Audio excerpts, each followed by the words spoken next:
ಬಾಗಲಕೋಟೆ ಜಿಲ್ಲೆಯ ಜಮಖಂಡಿ ತಾಲೂಕಿನ ಹುಲ್ಯಾಳ ಗ್ರಾಮದಲ್ಲಿ ರಣ್ಣ ರಥಯಾತ್ರೆಗೆ ಅದ್ದೂರಿ ಸ್ವಾಗತ. ಫೆಬ್ರವರಿ 20 ಸಂಜೆ 4 ಗಂಟೆ ಸಂದರ್ಭ.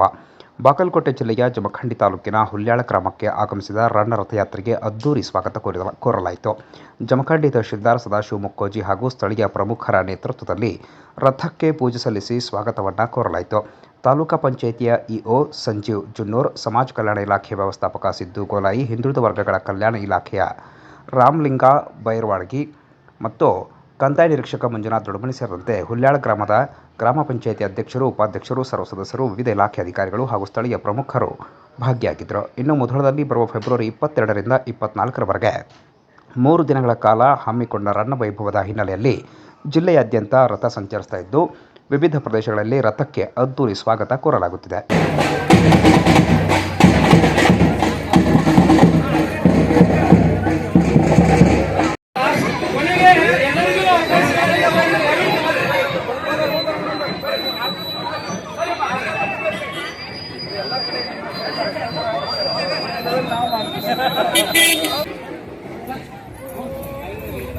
ಹಾಗೆ ನಮ್ಮೆಲ್ಲ ಪತ್ರಿಕಾ ಮಾಧ್ಯಮದವರು ಹಾಗೂ ಶಿಕ್ಷಣ ಇಲಾಖೆಯವರು, ಈ ಪ್ರೌಢಶಾಲೆ, ಪ್ರಾಥಮಿಕ ಶಾಲೆ ಎಲ್ಲ ಇಲಾಖೆಗಳು, ಸರ್ಕಾರದ ಅಧೀನದಲ್ಲಿ ಬರ್ತಕ್ಕಂಥ ಎಲ್ಲ ಇಲಾಖೆಗಳು ಈಗ ಈ ಒಂದು ಕಾರ್ಯಕ್ರಮದಲ್ಲಿ ಭಾಗವಹಿಸಿದ್ದೇವೆ.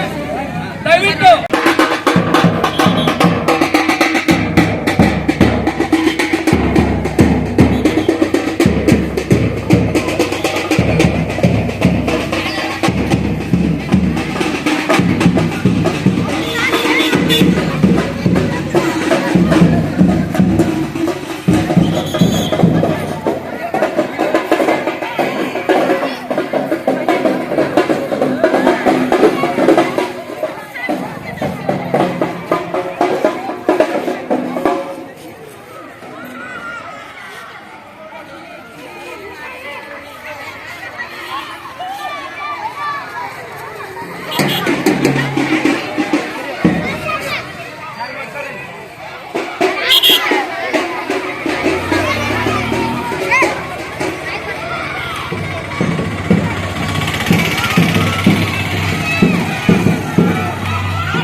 ಆಗಿರ್ತಕ್ಕಂಥ ರನ್ನ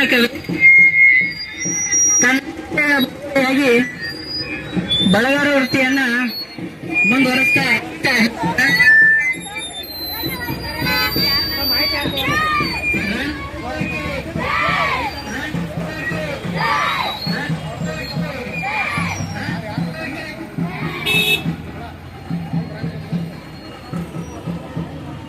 ಎಲ್ಲರಿಗೂ ನಮಸ್ಕಾರ. ಇದೇ ತಿಂಗಳು ಫೆಬ್ರವರಿ 22, 23, 24ರಂದು ನಮ್ಮ ಕವಿಚಕ್ರವರ್ತಿ ರನ್ನ ವೈಭವವನ್ನ ನಾವು ಅತ್ಯಂತ ಅದ್ಧೂರಿಯಾಗಿ ನಮ್ಮ ಮುಧೋಳದಲ್ಲಿ ಆಚರಣೆ ಮಾಡ್ತಾ ಇದ್ದೇವೆ. ಆ ಒಂದು ನಿಮಿತ್ತ ನಮ್ಮ ಜಿಲ್ಲಾ ರಥ ಏನು ಮೊನ್ನೆ ಮಾನ್ಯ ಜಿಲ್ಲಾ ಉಸ್ತುವಾರಿ ಸಚಿವರಾದಂಥ ಶ್ರೀ RB ತಿಮ್ಮಾಪುರ ಅವರು ಹಾಗೂ ಇತರ ಎಲ್ಲ ಜಿಲ್ಲೆಯ ಶಾಸಕರಿಂದ ಅದ್ಧೂರಿಯಾಗಿ ಜಿಲ್ಲಾಡಳಿತ ಭವನದ ಮುಂದೆ ಉದ್ಘಾಟನೆಯಾಗಿ ನಮ್ಮ ಜಿಲ್ಲಾ ರನ್ನ ರಥವು ಇವತ್ತು ನಮ್ಮ ಜಮಖಂಡಿಗೆ ಆಗಮಿಸಿದೆ. ಮೊನ್ನೆ ದಿನ ಅದು ಹುನಗುಂದ, ಬಾದಾಮಿ ಹಾಗೂ ಬಿಳಿಗಿಯನ್ನ ದಾಟಿ ಇವತ್ತಿನ ದಿವಸ ನಮ್ಮ ಜಮಖಂಡಿ ತಾಲೂಕಿನ ಕೊನ್ನೂರು ಹಾಗೂ ಹುಲ್ಯಾಳ ಗ್ರಾಮಗಳಿಗೆ ಇಂದು ನಮ್ಮ ಜಿಲ್ಲಾ ರನ್ನ ರಥವು ಆಗಮಿಸಿದೆ. ಇದೇ ತಿಂಗಳ 22, 23, 24ರಂದು ಜರುಗುವ ಈ ಅದ್ಧೂರಿ ರನ್ನ ವೈಭವ ಕಾರ್ಯಕ್ರಮಕ್ಕೆ ಜಿಲ್ಲೆಯಾದ್ಯಂತ, ರಾಜ್ಯಾದ್ಯಂತ ಎಲ್ಲ ಸಾಹಿತ್ಯಾಸಕ್ತರನ್ನ ಕರೆಯುವ ನಿಟ್ಟಿನಲ್ಲಿ ಒಂದು ಪ್ರಚಾರವನ್ನ ಮಾಡುವಂತಹ ನಿಟ್ಟಿನಲ್ಲಿ ಈ ರನ್ನ ರಥ ವೈಭವೀಕರಣವಾಗಿ ಎಲ್ಲ ಶಾಲಾ ವಿದ್ಯಾರ್ಥಿಗಳನ್ನ ಒಳಗೊಂಡು, ಗ್ರಾಮ ಪಂಚಾಯಿತಿಯವರನ್ನ ಒಳಗೊಂಡು, ಅವರನ್ನು ಎಲ್ಲರನ್ನೂ ಒಳಗೊಂಡು ವೈಭವವಾಗಿ ಗ್ರಾಮಗಳ ಮುಖಾಂತರ ಎಲ್ಲಾ ತಾಲೂಕುಗಳಲ್ಲಿ ಈ ಒಂದು ಜಿಲ್ಲಾ ರನ್ನ ರಥದ ಚಾಲನೆಯಲ್ಲಿ ಜರುಗ್ತಾ ಇದೆ. ಸೊ ತಾವು ಕೂಡ ಈ ಒಂದು ಮಾಧ್ಯಮ ಮಿತ್ರರ ಮುಖಾಂತರ ಎಲ್ಲ ಸಮಸ್ತ ಜಮಖಂಡಿಯ ಜನತೆಗೆ ನಾನೊಂದು ಮನವಿ ಏನ್ ಮಾಡ್ಕೊಳ್ತಾ ಇದ್ದೀನಿ. ಈ 3 ದಿನಗಳ ಕಾಲ ಸಾಕಷ್ಟು ನಾಡಿನ ಹೆಸರಾಂತ ಕಲಾವಿದರು, ಸಾಕಷ್ಟು ಸಾಹಿತಿಗಳು ಈ ಒಂದು ರನ್ನ ಉತ್ಸವದಲ್ಲಿ ಭಾಗಿಯಾಗ್ತಾ ಇದ್ದಾರೆ. ತಾವು ಕೂಡ ಹೆಚ್ಚಿನ ಸಂಖ್ಯೆಯಲ್ಲಿ ನಮ್ಮ ಮುಧೋಳದಲ್ಲಿ ಜರುಗ್ತಾ ಇರತಕ್ಕಂತ ಈ 3 ದಿನಗಳ ಕಾರ್ಯಕ್ರಮಕ್ಕೆ ಹೆಚ್ಚಿನ ಸಂಖ್ಯೆಯಲ್ಲಿ ಆಗಮಿಸಿ ನಮ್ಮ 9ನೇ ಶತಮಾನದಲ್ಲಿ ಆಗಿನ ಕವಿರತ್ನ ಚಕ್ರವರ್ತಿ ರನ್ನರ ಒಂದು ನೆನಪನ್ನ ನಾವೆಲ್ಲರೂ ಮಾಡಿಕೊಳ್ಳೋಣ ಅಂತ ಹೇಳ್ತಾ ಈ ಒಂದು ರನ್ನ ರಥಕ್ಕೆ ಅತ್ಯಂತ ಅದ್ಧೂರಿಯಾಗಿ ಸ್ವಾಗತ ಕೋರಿದ ಎಲ್ಲ ನಮ್ಮ ಜಮಖಂಡಿಯ ಜನತೆಗೆ ನಾನು ತುಂಬ ಹೃದಯದ ಧನ್ಯವಾದನ ಸಲ್ಲಿಸ್ತೇನೆ. ಅದೇ ರೀತಿ ನಮ್ಮ ತಾಲೂಕು ಪಂಚಾಯತಿ, ಸಮಾಜ ಕಲ್ಯಾಣ ಇಲಾಖೆ, ಹಿಂದುಳಿದ ವರ್ಗಗಳ ಇಲಾಖೆ, ಶಿಕ್ಷಣ ಇಲಾಖೆ ಅವರಿವರಿಂದ ಸುಮಾರು ಹಲವಾರು ಇಲಾಖೆಗಳ ಅಧಿಕಾರಿಗಳು ಇದಕ್ಕೆ ಸಾಥ್ ನೀಡಿದ್ದಾರೆ. ಅದರ ಜೊತೆಗೆ ಎಲ್ಲ ಪತ್ರಿಕಾ ಮಾಧ್ಯಮದವರು ಕೂಡ ಈ ಒಂದು ಪ್ರಚಾರ ಕಾರ್ಯಕ್ರಮದಲ್ಲಿ ತಮ್ಮದೇ ಆದಂತ ಒಂದು ಸೇವೆಯನ್ನ ನೀಡ್ತಿದ್ದೀರಿ. ಸೊ ಅದಕ್ಕೆ ತಾವು ತಮ್ಮ ಮಾಧ್ಯಮಗಳ ಮುಖಾಂತರ ಸಾಕಷ್ಟು ಸಂಖ್ಯೆಯಲ್ಲಿ ಜನರು ಈ ಒಂದು ರನ್ನ ಉತ್ಸವದಲ್ಲಿ ಭಾಗಿಯಾಗಲಿಕ್ಕೆ ತಮ್ಮ ಮುಖಾಂತರ ತಾವು ಮನವಿ ಮಾಡ್ಬೇಕಂತ ಹೇಳಿ ನಾನು ತಾಲೂಕು ಆಡಳಿತ ವತಿಯಿಂದ ಎಲ್ಲರಿಗೂ ಮನವಿಯನ್ನ ಮಾಡ್ಕೊತಾ ಇದ್ದೇನೆ. ಧನ್ಯವಾದಗಳು.